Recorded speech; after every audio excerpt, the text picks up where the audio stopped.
আসসালামু আলাইকুম। The intelligence investor YouTube চ্যানেলে আপনাদের স্বাগতম। ইদানিং একটু ব্যস্ততার কারণে ভিডিও কম দিতে পারছি। আপনারা চ্যানেলটি লাইক, কমেন্ট, শেয়ার করবেন এবং সাবস্ক্রাইব করে অল বাটনটি বাজিয়ে দিবেন। বেল আইকনটি বাজিয়ে দিলে সুবিধা হবে, আপনাদের ভিডিওটি অটো আপনাদের সার্চিং এ চলে যাবে। আপনারা আজকে রবিবারের বাজার থেকে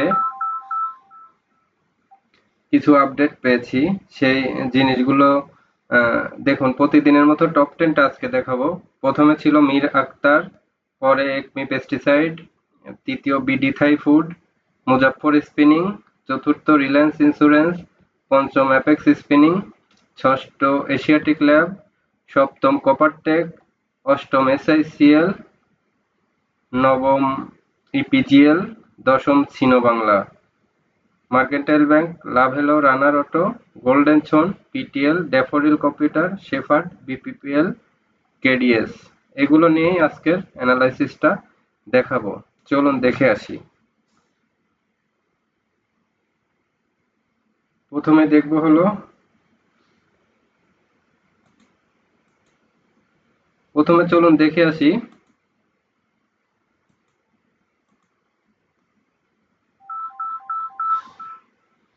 প্রথমে দেখে আসি ডিএসসির ইন্ডেক্সটা।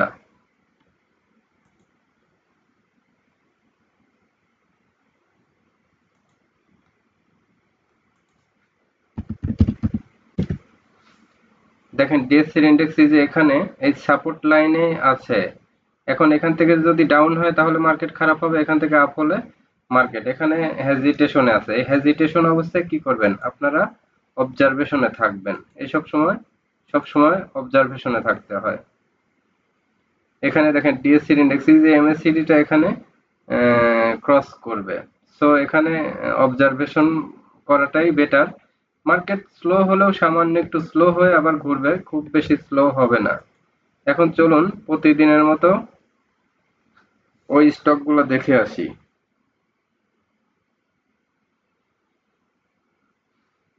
এখানে মীর আক্তার দেখে আসি, চলুন।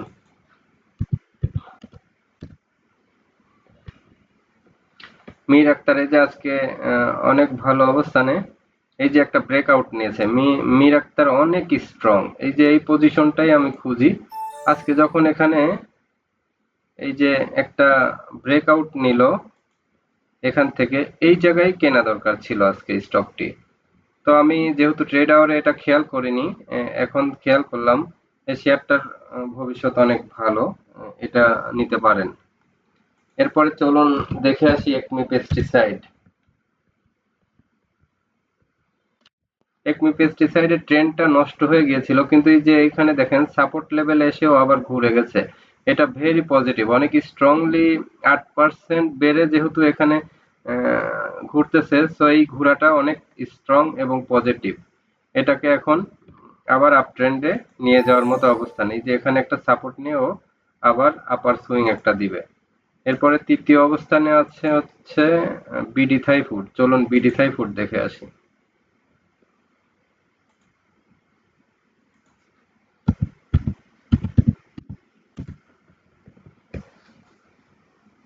এর মধ্যে বলে রাখি, আমি আমার হোয়াটসঅ্যাপ গ্রুপে যারা ছিলেন, আমার হোয়াটসঅ্যাপ গ্রুপটা একদম নিষ্ক্রিয় হয়ে গেছে, অকেজো হয়ে গেছে।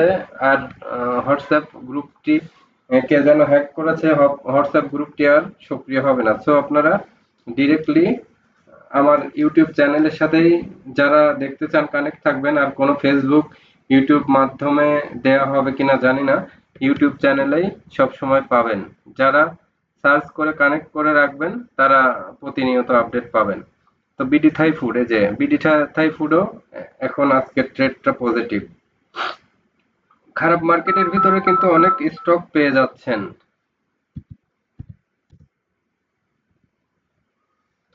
মুজাফফর স্পিন তো আজকে খুবই পজিটিভ। এই যে এখানে একটা ব্রেকআউট নিল মুজাফফর স্পিন, আপনারা অবশ্যই কিনতে পারেন।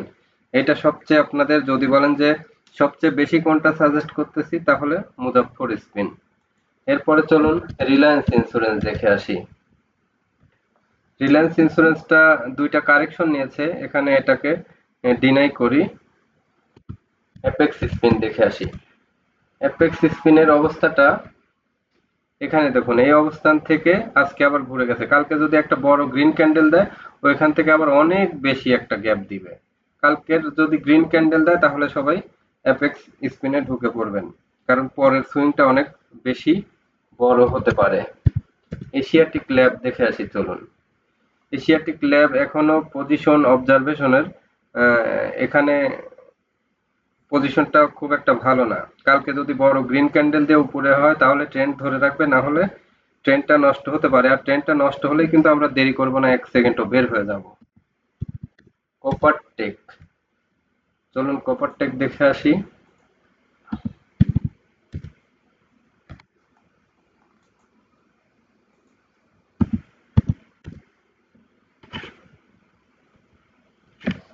কপার টেকে যে এখানে ঘুরে গেছে, স্ট্রং একটা মুভ দিয়েছে, কপার টেকও অবজারভেশনে রাখতে পারেন।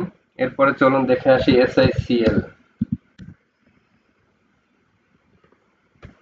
এসআইসিএল তো অনেক স্ট্রং, এই শেয়ারটি নিতে পারেন আপনারা। এসআইসিএল এবং আজকে মুজাফফর স্পিনিং, এই দুইটা সবচেয়ে স্ট্রং দেখলাম।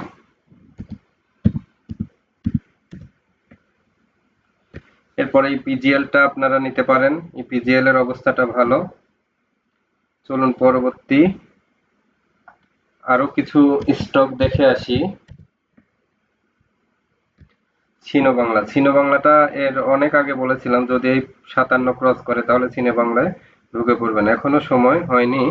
যদি 57 ক্রস করে সিনো বাংলা নেবেন। মার্কেন্টাইল ব্যাংক এর পরে আছে, আমি এটা নিব না, ব্যাংক আমি নিই না সাধারণত। এরপরে দেখে আসি লাভ হেলো। লাভ হেলো তো ট্রেন্ড ডাউন, এটাকে এখন সিলেকশনে রাখবো না। এরপরে দেখে আসি চলুন রানার অটো। রানার অটো ধীরে ধীরে আরেকটা সুইং নেওয়ার চেষ্টা করতেছে, এটাকেও সাইড লাইনেই ধরে রাখলাম। গোল্ডেনসন, গোল্ডেনসন এখান থেকে ঘোরার একটা প্রবণতায় আছে। ক্যান্ডেলটা পজিটিভ, এই যে ইনগাল্প করেছে, সো এখান থেকে বাড়বে। গোল্ডেনসনটা যারা অনেক উপরে কিনে যদি থাকেন তাহলে এভারেজ করবেন, এখান থেকে ভালো হবে। পিটিএলটা দেখে আসি চলুন। পিটিএলটা এই যে ট্রেন্ড খুব স্লো, এটাকে এতটা আমলে নিব না। এরপরে ড্যাফোডিল দেখে আসি। ড্যাফোডিল কিন্তু আবার এখান থেকে আরেকটা সুইং এর দিকে যাচ্ছে। সো ওই যে আমি বলেছিলাম যে 70 থেকে 140, এও কিন্তু 140 এর দিকেই নিশানা আছে। ড্যাফোডিল কিন্তু তার টেম্পার ধরে রেখেছে। শেফার্ড, শেফার্ডটা এখানে হেজিটেশনে আছে। এরপরে আমরা এর বাইরে একটা স্টক দেখে আসবো, ডোমিনেজ। ডোমিনেজটা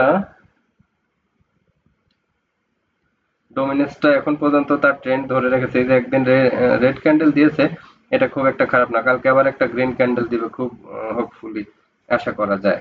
এরপরে একটা সবকিছুর বাইরে একটা স্টক দেখাবো, এই স্টকটা ভালো হবে। এই যে টেকনোড্রাগ, কালকে কিন্তু টেকনোড্রাগের একটা আপার ট্রেন্ড আসবে, এবং এই যে এইটা যদি ক্রস করে 39 ক্রস করে, যদি কালকে একটা হল্টেড হওয়ার সম্ভাবনা আছে টেকনোড্রাগে। আর যদি হল্টেড হয়ে যায় তাহলে পরে কিন্তু অনেক বেশি বাড়ার সম্ভাবনা আছে। এই স্টকটি কিন্তু 70 আমার মনে হয় যাওয়া খুবই স্বাভাবিক, এটা নিয়ে আমি আশাবাদী।